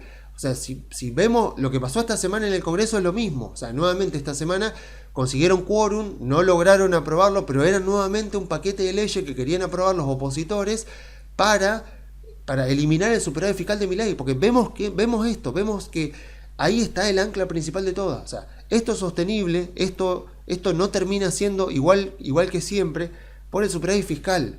Entonces, mientras se mantenga eso, claramente tenemos toda la razón del mundo, o sea, o por lo menos todos los incentivos para estar invertidos en bonos argentinos o en acciones argentinas, porque mientras eso se sostenga, el círculo virtuoso irá a su ritmo, pero seguirá desarrollándose. Si Milei llega a lograr ese 35% en las elecciones, ya va a estar como blindado por los próximos 2 años de que cualquier ley que quiera pasarle la oposición y que logre pasarle y que Milei la vete, no va a contar con ese 66% para poder insistirle y obligarlo al Poder Ejecutivo a promulgar la ley. Entonces, como todavía hay riesgo de eso, se ve que el mercado quiere esperar. Pero ya con un 35%, ya con ese 35%, ya suponemos que el mercado ya se quedaría más tranquilo. Vamos a ver qué pasa ahora que la Libertad Avanza y el PRO van a ir juntos en Provincia de Buenos Aires. La elección de Provincia de Buenos Aires en septiembre puede ser muy ilustrativa, digamos, puede ser muy anticipadora de lo que puede llegar a pasar en octubre, porque Provincia de Buenos Aires es el principal bastión que tiene en este momento la oposición, así que vamos a ver qué ocurre ahí, sobre todo ahora que han decidido ir juntos, porque en las elecciones anteriores Kicillof gana porque van separados, la Libertad Avanza con el PRO. Vamos a ver ahora, también que estas son elecciones provinciales las que vamos a ver en septiembre, pero ya va a marcar una tendencia que puede volver a repetirse en octubre, así que posiblemente, en el mejor de los casos, a partir de septiembre podríamos ya empezar a ver la recuperación que estamos tanto esperando de las acciones argentinas. Mientras tanto, eso, habrá que tener paciencia, porque acumular reservas por ahora no lo van a hacer, y las dudas, claro, con todo esto que estoy hablando del superávit fiscal, de lo importante que es, y de que no importa la cuenta corriente mientras haya superávit fiscal, entendemos también por qué la oposición insiste tanto en empezar y embanderarse en causas nobles, como los jubilados, por ejemplo, para presentar proyectos de ley que eliminen el superávit fiscal de Milei, porque esa es el ancla de todo.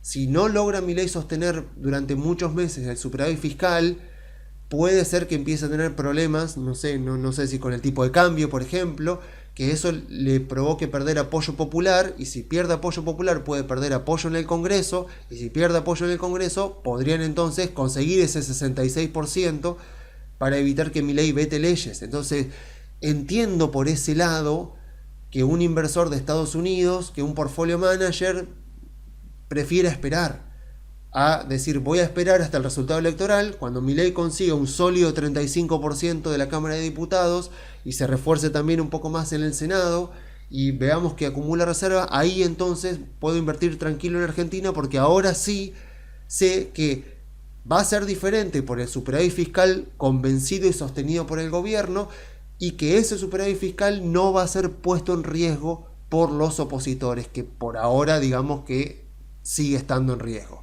Entonces, en el mientras tanto, esperemos y aguantemos la volatilidad, como siempre. Capaz que con suerte en septiembre ya empezamos a ver definitivamente que volvemos a un Merval de $2.000 y que volvemos otra vez a récord histórico. Vamos a ver, si no será más cercanos a fin de año, pero bueno, veremos entonces qué pasa. Para mí, no sé, YPF, Vista Oil, Ecogas, Autopista del Sol, algún banco, con esos 5 ya tenés una muy buena representación de Argentina, que debería obtener rendimientos muy importantes, arriba del 50% en términos reales o en dólares, como quieran llamarle, e incluso algunos casos arriba del 100% tranquilamente, si esto efectivamente no solo que sigue saliendo bien, sino que consigue Milei en las elecciones legislativas la mayoría necesaria para eliminar cualquier dejo de duda, cualquier tipo de cuestionamiento que pueda tener el hecho de mantener estas 3 anclas bien firme, como él lo está tratando de hacer, y como Caputo comenta que trabajan todo el tiempo convencidos para que eso se sostenga, no solo a lo largo de todo el gobierno de Milei, sino hacia adelante también, gracias a que la población finalmente parece estar entendiendo de dónde han venido las crisis argentinas y justamente por qué, si vos tenés superávit fiscal, esas crisis recurrentes de Argentina no pueden volver a ocurrir. Así que bueno, yo entonces me despido por esta semana.